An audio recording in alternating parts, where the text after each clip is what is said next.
Welcome to Down in SA, aka Down in San Antonio, Texas, that is. Here you will be a part of the lives of the Kool Kids who grew up here in the 60s, 70s, and 80s. From the music, culture, society, Big Red, hippo sodas, and breakfast tacos, you will learn the cool elements of our hidden society. So grab a long neck or a shot of tequila, light up a doobie, and say, screw the Alamo. This is who we really are, the Kool Kids down in SA. Welcome, listeners, to Down in SA. My name is Chick, and I'm here today with Rick and James. And I guess if you put it together, it's probably one of the best funk groups around, Rick James and Brickhouse. But right now we have two classic gentlemen that we all worked in the restaurant business together. How are you guys doing this morning? Doing great. Right at you, Chick. Hey, so let's talk about the iconic time of the late 70s into the 80s, and probably the most well-noted signature restaurant, which is still operating today, is a Magic Time Machine that was owned by Frontier Enterprises, Jim Haslocker and his wife, Eva, I believe. Wasn't that her name, James? Viva. Yeah, Eva Haslockers. And Viva, that's right. Maker of the cheese crouton, which was served there on the 1952 MGM car. There was a soup and salad bar. So give me a little background on that place, James, and how you got involved working at the Time Machine. Well, I got involved because, Gary Luger, one of our high school friends, gave me a call and just said, hey, I was kind of, at the time I was working asphalt with the Winco, the Winklers, and not happy doing that, obviously, in August in San Antonio construction. So he said, hey, we got an opening as an expediter. I was 17 years old. Actually, the next day, I turned 18, but I was 17 years old. August 12th, 1974 is when I got hired. And started out in the kitchen, and things, it was the first full summer, and it was I just walked in there, interviewed with Luann, little 4x4 office, girls, guys coming in costumes. Luann opens a drawer and goes, look, you want this job? If you don't want it, others do. And she opened up the drawer, and she said there are 3,000 applications on file. And so I got the job as expediter, working with John. His last name, John, you guys help me out. Was he a frontline cook, or was he another expediter? John, the other expediter. Oh, John Childress. John Childress. Right, Big Red. And yeah, we were the monster expediters cover that whole the front line there. But we received all the plates and everything, and we're breaking records every night during that time. And there was a little thing there. Every time you broke a record, everybody on staff got a free drink. But I remember during the week it was 800-900 dinners, weekends 11. I think the one record, the big one we broke, was like 1264 dinners on a Saturday night. So, and looking through the dishes, of course, there was Danny Lux, Rick Anderson, Gary Luger, Rick and Gary on the grill, and Danny Lux on T-bone and fish. Go fish, right? Right. Fantail shrimp. Who's on Yeah. prime rib? That's So- what I want to know. I mean, Rick, like, let's swing it back over to Rick here for a second. So, Rick, Sure. you've got Oberg and Childress on the front line pulling meals or pulling entrees off the line, and you're in the back there with Luger. How did you come about arriving back there on the grill? Well, to tell you the truth, it's a similar story of what James told. I got a call from Gary Luger's. He said, "Hey, listen, man, I got a cooking gig." And I mean, Gary and I we played Little League baseball together. We're brothers. And so, of course, I said, "Oh, heck yeah, I'll come and try that." I had worked, as a shorter cook at Howard Johnson's, but nothing like a broiler cook at a steakhouse. So, yeah, through Gary Luger, I worked my way up from prime rib to cooking T-bones in the oven to the boiler grill. And I tell you what, it was just a really, really adrenaline rush night. Every night was like that. So it was once again Gary Luger's fingerprints on how I got to the Magic Time Machine. And so, what was it like cooking at breakneck speed and knowing that you're under pressure, that you've got to get a New York strip that's medium to be medium and one to be medium rare? I mean, like, how did you guys rotate, making sure that grill was operating smoothly? Well, I mean, the funniest time is I actually remember what Jane's talking about with the night that we did 1,263 dinners. And for that, we got a strawberry daiquiri. I mean, I thought that was, I remember how cool we were back in the kitchen getting to do that. But, yeah, I mean, there was a lot of pressure. If steaks came back, it really jammed things up. It took up space on the grill.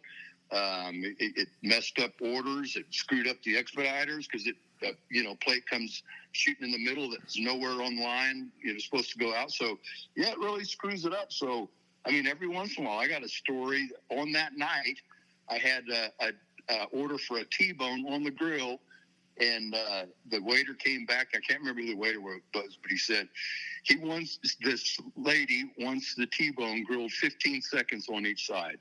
And I'm thinking, that's not even going to burn it, or it's not even give it a sunburn. But I said, okay, but if this thing comes back, I'm not taking it on my record as a steak that came back because someone ordered it, out of the realms of what we usually see. And so I did it. It went out. And, I mean, that night was just, like crazy, if you can imagine a record-breaking night. And so I finally see the waiter, and I said, hey, how'd they like that T-bone? And he bought me the plate, and it had been picked up, and all the meat had been gnawed off the bones. It was like, yep, this is, I mean, you can't make this stuff up. The lady must have been a vampire. Not to jump, just looking through the plates, so to speak. And I did broil for a short time, like on the slow nights, but they had a system where the steaks were here and they'd move along, and it's kind of the touch theory.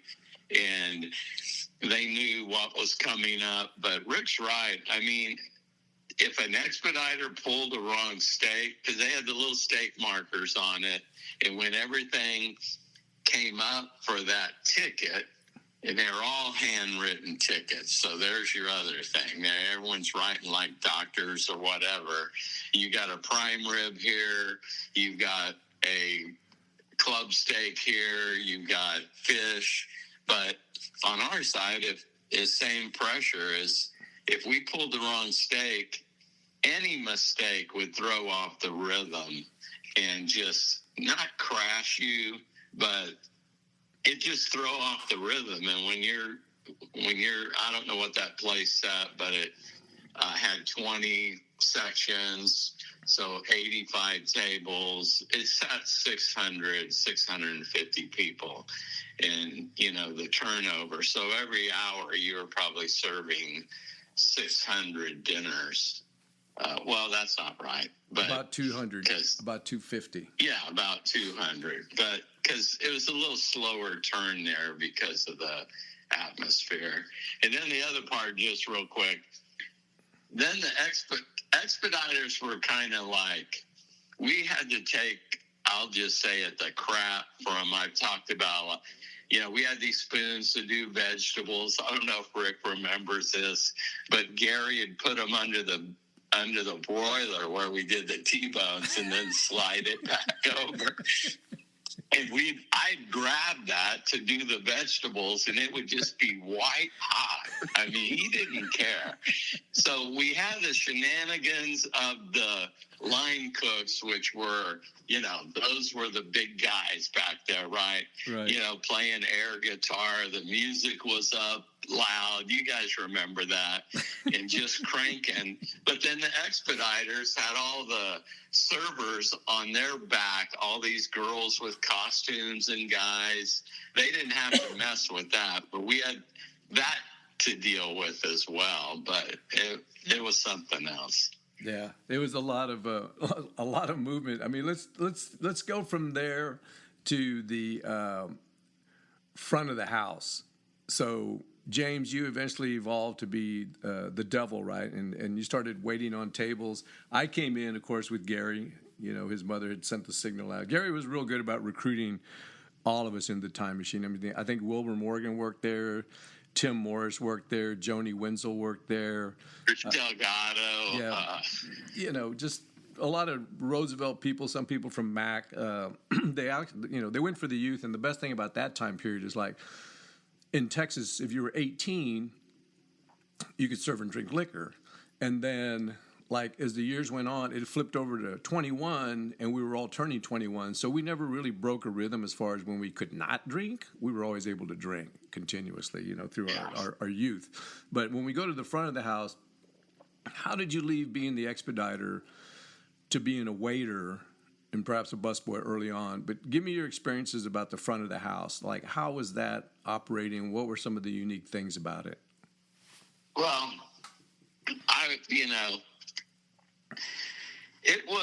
I was always kind of hanging out. They had the in and out door and kind of watching what was going on back there. Plus, it's money motivated. I mean, you think of it now, but it's 52 years ago. These guys were making $60 to $80 a night, which was a lot of money, cash. And that motivated me a little bit. But I also just thought, I think I was about a year as an expediter. So the road goes that, well, you got to be a busboy. And there was very little turnover there. I mean, it was like, even though they had a no-show policy, they didn't have an on-call like some of the things they have today. It's, if you didn't show, you lost your waiter job, and it was just a one-time thing. But everybody had their schedule in their car. The girls had it at their mirror in their house. Everyone had their 2 or 3 schedules with them, because you looked at it 3 times a day because you didn't want to make that mistake. Anyway, I went on the floor as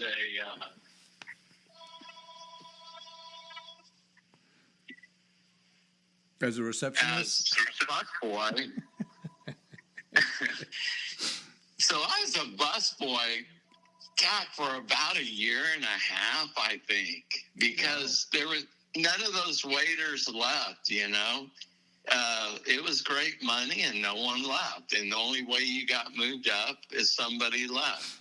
And the strange thing about that, if y'all remember, when someone would leave, like Tarzan or any of those older guys, they would sell their shifts to the younger guys. Well, hey, I'm leaving. You want to buy my Saturday night, which is really strange to look back on. But I was a busboy, I would say probably over a year, let's say. And then I finally moved up to a waiter, and that was just the progression. And then, you go through the training period, but man, I remember going up to that first table. It was just like, because the expectation of what they came in there for, you had to deliver, and it was a lot of pressure on that side. But what was really neat about the time machine, I wasn't, I was probably more introverted than anything, but if you put on, a lot of that changed during the time machine. But when you put on that costume, and Chick, you did that. You actually, you weren't so introverted, but when you put on that costume, you actually became that character or a different person. You came out from behind that. So, it was a little tense at first, but really got into it. And all the characters and the cutting up out front, and it was just a blast. And like I said, if I could, talking about the time machine then and now, but if I could, I always tell people, if I could literally put you in a time machine and take you back to 1974, I tell a lot of my friends or the kids, because people still talk about it, but it will never be what it was in the mid-'70s. I mean, it was just a very special place to work. And it's kind of cool that you went up French, you went to Mama's after work, and, well, what do you do, a chick or whatever? It's pretty impressive when you went, oh, I'm a waiter at the time machine. You are, because it was just hard to get in there, and they just thought you had to be some theater major or something, yeah. Major or something like that to pull something like that off. And how'd you get into that? But another side thing is all of the celebrities that came in there. It was nice waiting on or meeting all of those people, from John Newcomb to Eddie Money to Larry Mahan to, I don't know her name right now, but the other lady of Lucy's show. Who played opposite? Ethel Merman, was that her? Yeah, Ethel Merman. Yeah, and then when George Gervin came in, I remember his legs were so tall, like he was like this big spider, and he couldn't sit down without sitting back, and his legs, like a praying mantis going out on left and right side on the opposite sides of the table. That's just a drop in the bucket. I got, I didn't really put down, like all the celebrities, including, after a short time after that, the Dallas Magic Time Machine opened, and I chose to go up there and open that one, which, was all the cowboys and all the celebrities up there from the Dallas show, and just, right. on and on. Everybody had to take, at that time, Randy White and them had their kids, Roger Staubach, and they took their kids. This is a special place to go. So birthdays, they were all there, and it carried on the tradition very well. Right. So Rick, tell me about, so you work at the time machine, you work in the grill. Where did you go after that? What was your next, tell me about the restaurants that were around you at that time, because it was highly competitive. Like, describe some of those restaurants that were there on 410. Well, yeah, actually, when I quit the Magic Time Machine, I ended up going to a little dive bar down on Austin Highway called the Nave, and I was the bartender. I was bartender there for 3 years, pretty much through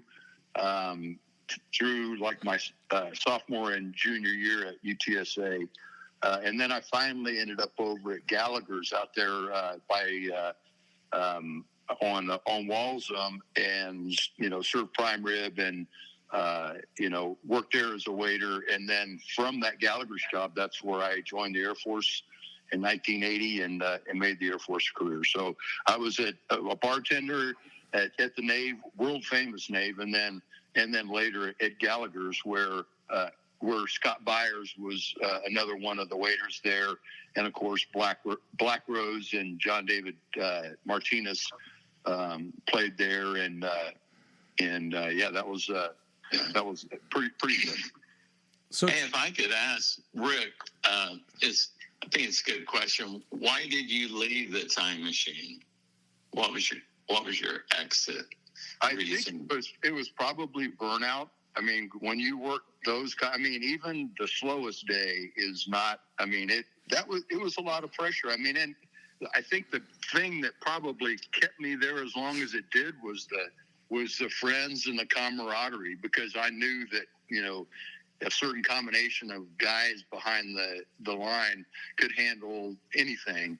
And so I kind of almost felt, you know, especially like you said, in the limelight where every night was killer.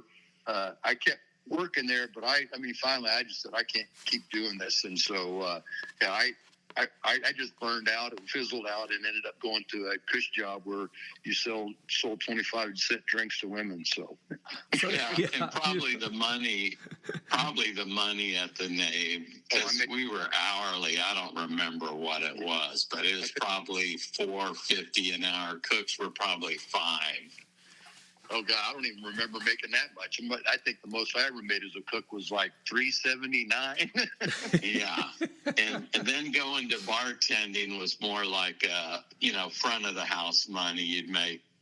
Oh, I'd make $100 a night at the Nave, and like you said, that's back a lot in of those money. days, that was money. So, yeah, that was good money. So let's walk down.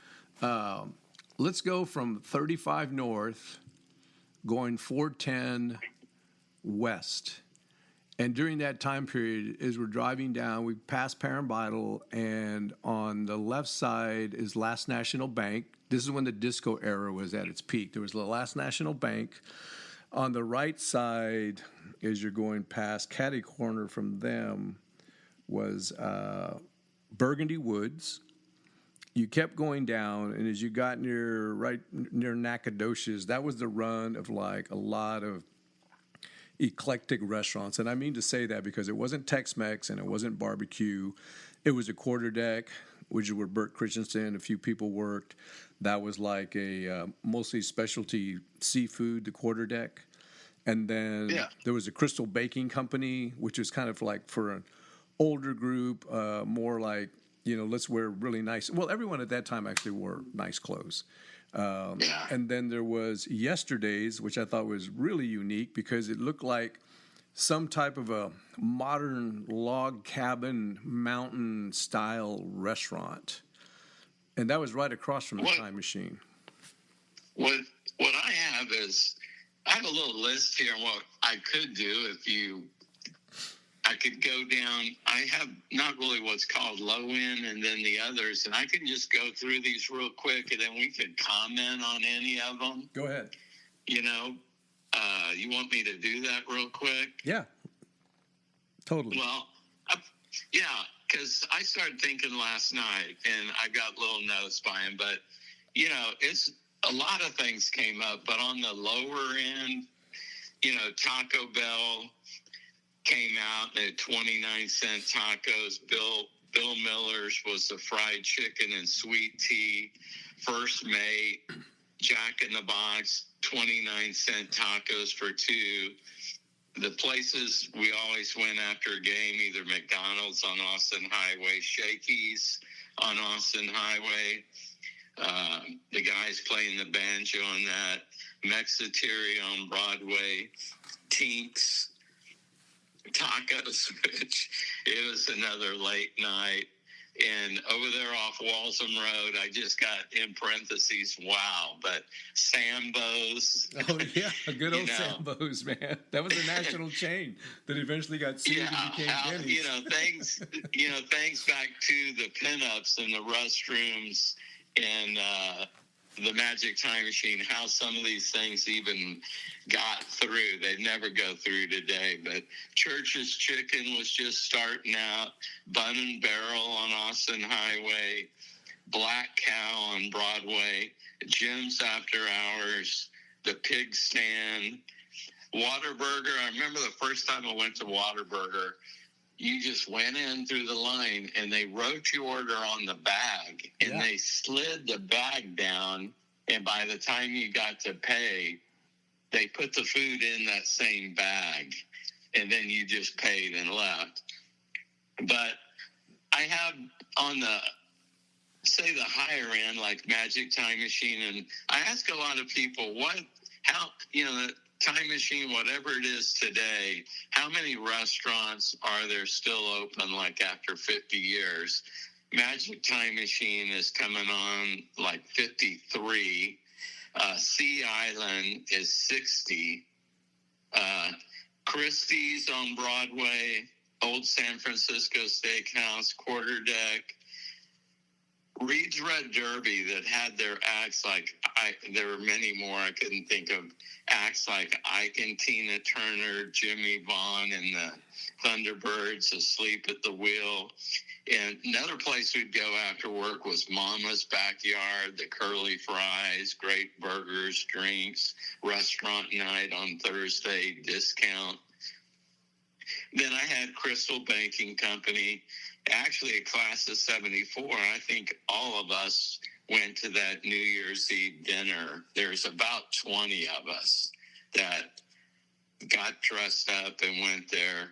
Yesterday's Bull Moose Lodge. Oh, yeah. That was Bob Reagan's place, too. He had that in Reed's Red Derby. You could have, they promoted, you could eat lion steaks or whatever, exotic game. That was the deal. And then they had that first Bull Moose Lodge picnic on someone's ranch, and you had to have this leather key to get past the gate to get in. And there were like 500 people there. And all I remember is it was fun, but they had a Beatles copy band, Moving Colors or something, or that night. Gray Moss Inn was a great, first date night, right? Gray Moss Inn was really cool, an old stagecoach station back there. Tower, even though it's been like 2 or 3 owners, Tower's been 50 plus years.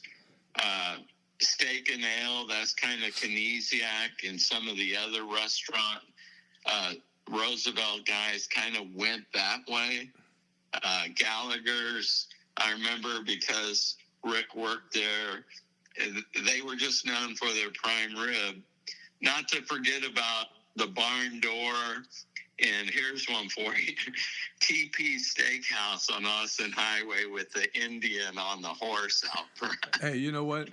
Just to give you some background on the TP Steakhouse, because, I lived up Iverly Road in Wilshire Estates, right, which is right on the edge of Salado Creek and KTSA, right? And I'm like this kid, like 11 years old, and I hadn't started throwing papers yet. And I'd ride down there, and I would, and the owner was this older white guy, and he'd be in the kitchen, and I'd ride my bike down there, and I wanted a job. And he said, all right, you can cut the beefsteak tomatoes for $5 every Friday and Saturday. Come down and cut, because that was a big thing that they had, were the beefsteak tomatoes, the big ones.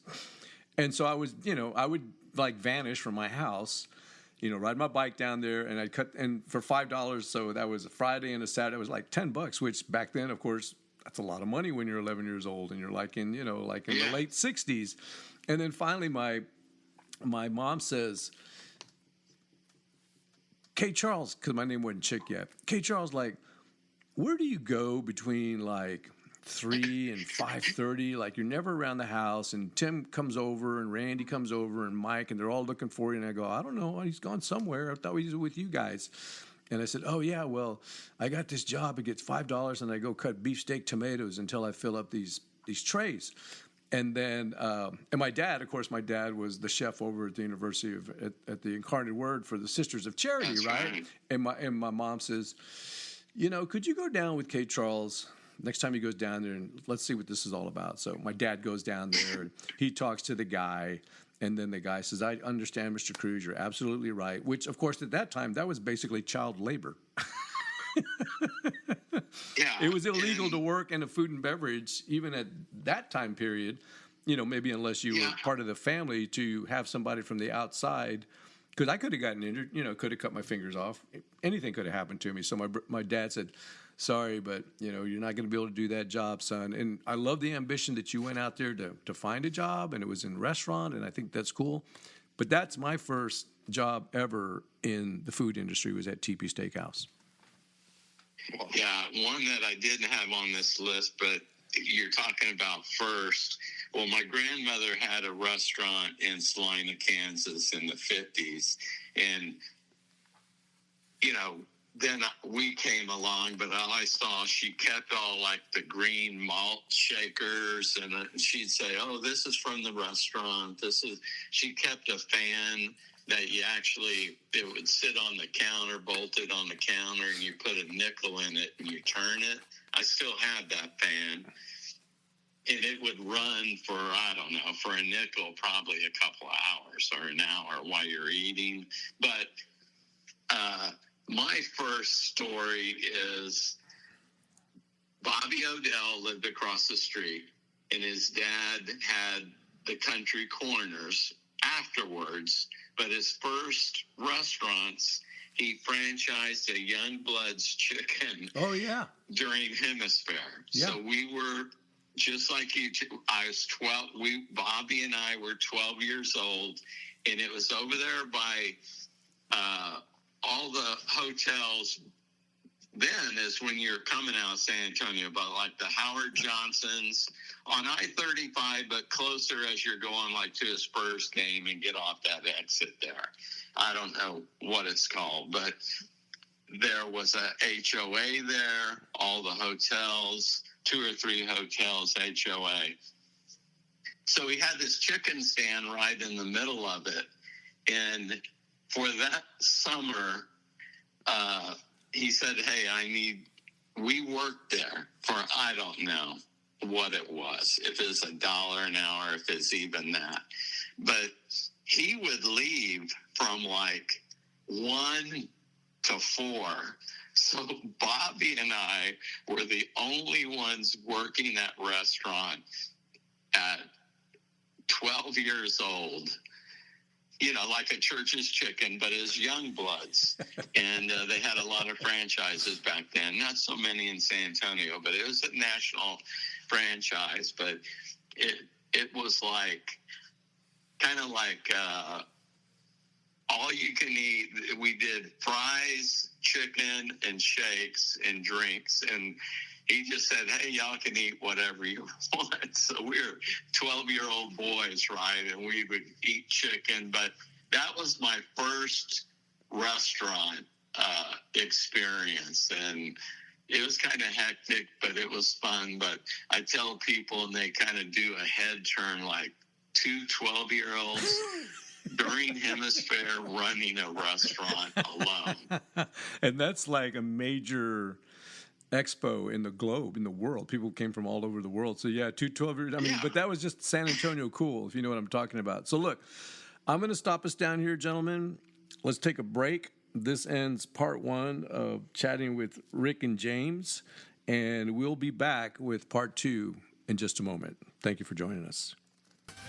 All right.